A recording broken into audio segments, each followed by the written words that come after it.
More than 300 people are dead and hundreds more have been seriously injured as Somalia's capital suffers its worst attack to date. RT's Alex Mihailovich is in Toronto with the latest. Alex, what can you tell us about the attack?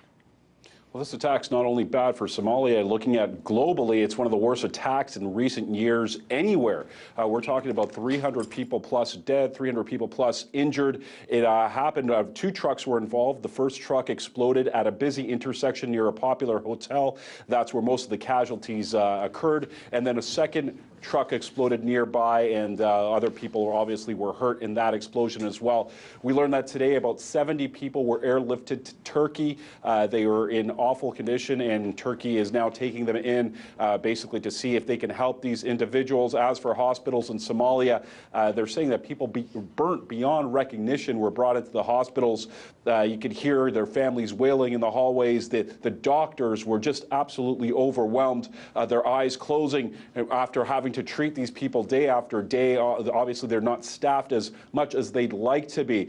So Mogadishu, we know, has been a hotspot for many years, and the culprit, once again, we're blaming Al Shabaab, which is an Al-Qaeda-linked organization. Al Shabaab is one of the most dangerous, if not the most dangerous organization in Africa. And as it stands right now, this has happened, a promise, according to them, earlier this year that they would do some attacks just like this after the election of Donald Trump and also the president of Somalia. His name is Mohammed Abdullah Ahi Mohammed. He is also an American citizen as well as a Somali citizen. The president, Abdullah Mohammed, I should say, he at this point, he's called 3 days of mourning. People are coming in as much as possible to donate blood, but the situation in Mogadishu, as you can imagine, is very dire, and it's knocked the country off its socks, really.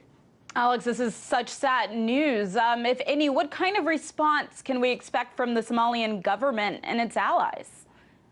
Well, the Somali government, it's been rattled. The country itself, I mean, as we know, for years has been unstable. And an attack like this proves to many that Mogadishu, a city of 2 million people, is simply not safe. The government that's there right now cannot keep the people safe. We know that other countries have offered help. Kenya and Ethiopia in particular have offered to send in medical help. And the United States has condemned this attack. The United States has been active in Somalia. They say someplace around 500 special elite forces have been there trying to help the African United Army as well as the Somali army in getting rid of Al Shabaab. But as we know, these guys are still there. And I can tell you, look, since 2007, this has been Al Shabaab territory. 22,000 troops from the African Union and U.S. counterterrorism campaign have been around there. And we're looking at 4,281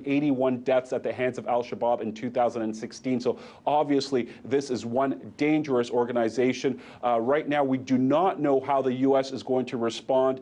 There was talk in the past of sending more troops to Somalia, and this would definitely be a reason to pump up the presence of U.S. troops there if there ever was one. Thanks so much, Alex, for this report. That was Alex Mihailovich reporting in Toronto. Thank you. Thank you.